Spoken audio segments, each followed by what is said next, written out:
wa maeneo ambayo yako vijiji tumepakana navyo na usalama ndani ya mgodi.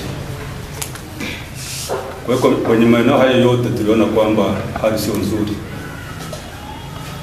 Kwa hiyo katika kila maeneo tulijiwekea mikakati.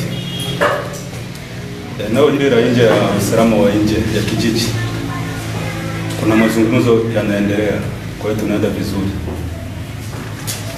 Eneo hili la usalama wa ndani ya kijiji na wenyewe ulionekana sio mzuri.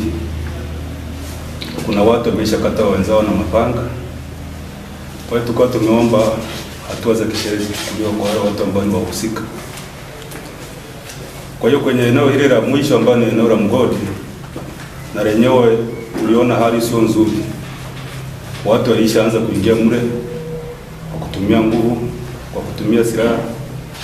Lakini kuanzia jana tulisema hapana, iwe mwisho. Na kweli wote tulikubaliana kwamba kuanzia jana hakuna mtu ambaye ataingia mle. Aidha aingie kwa ruhusa maalum ambayo atakuwa ameruhusiwa kwamba wewe tunakuhitaji ukatufanyie hiki. La sivyo hauruhusiwi kabisa, na tulikubaliana atakaye kiuka hatua za kisheria zitachukuliwa.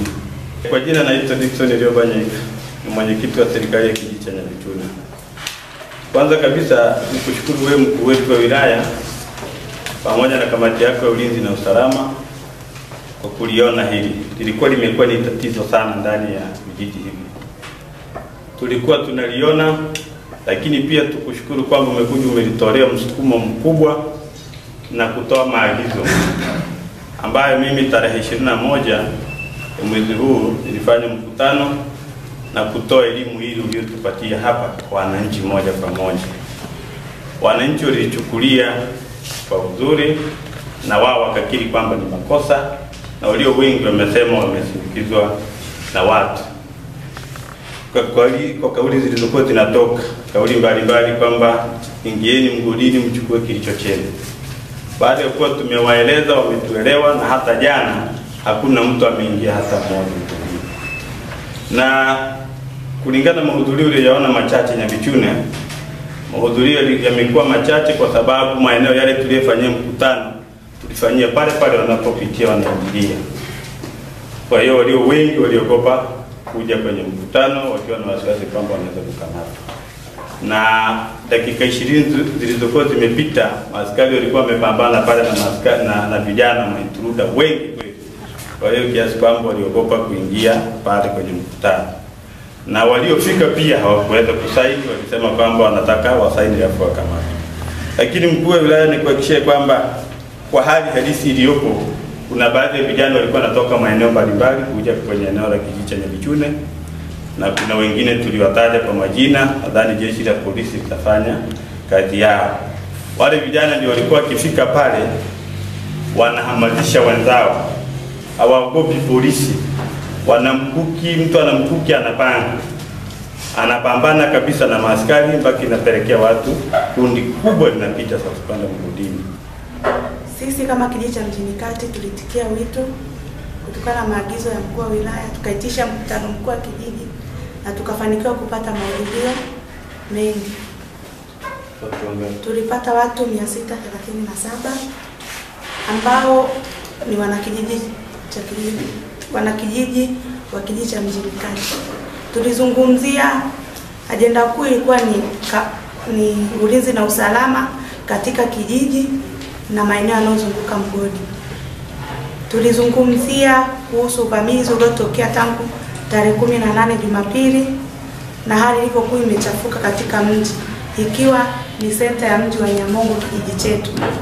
Tulizungumzia jambo kubwa hasa kwa wale wananchi wanaotembea na mapanga, ambapo kuanzia tarehe 18 ni kasi kubwa na wimbi kubwa la vijana walikuwa wanatembea na mapanga hadharani na visu na mikuki, hali iliyokuwa na hatarisha amani ya wananchi na mali yao.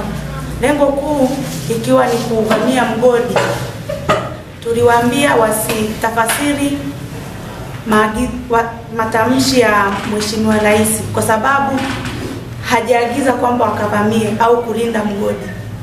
Tuwaelezea kwamba ulinzi ni kutoka katika jeshi la polisi na vyombo vya usalama vya taifa. Wanachotakiwa ni kukaa nje, kwa sababu serikali inaamini vyombo vya ulinzi vilivyopo katika nchi vitasimamia ulinzi na usalama, na wananchi kwa pamoja waliazimia kwamba atakayeonekana anapanga visu au mikuki, sheria zilizokuwa zimepitishwa katika mikutano mikuu iliyopita, ambao ni faini ya milioni 1, ni 500,000 kwa aliyemuona au aliotoa taarifa, 500,000 inaenda kwenye akaunti ya kijiji. Vile vile kuzungumzia masuala ya ulinzi na usalama kutokana na matukio ambayo yalitokea juzi kama siku 2-3 zilizopita ya uvamizi wa mgodi kwa kutumia silaha za jadi, mikuki, mapanga na wengine visu. Wananchi waliitikia wito, tukakaa pamoja tukazungumza. Lakini wao walichodai, sababu mgodi geti kubwa la Bungete liko katika kijiji chao, kwa watu wengi wanapitia pale ambao sio wenyeji wa pale, lakini madhara wanayapata kwamba wao wakishatoka wakikimbia wanakuja kushikwa na kijiji cha Nyangoto. Sasa wao walichoazimia ni kwamba yoyote yule atakayeonekana anaingia pale kutoka vijiji vingine kuingia katika lile geti, wao wenyewe watamkamata na kumpeleka kwenye jeshi la polisi. Kwa hawatakubali kwamba mabomu yanapiga katika sehemu yao wakati wao hawafanyi uhalifu wa kuingia mgodini. Kwa tukazungumza na masuala mengi sana ambayo yako kwenye muhtasari ambao tulimkabidhi mkuu wa wilaya. Kwa hiyo kwa maelekezo zaidi ni haya tulizungumza.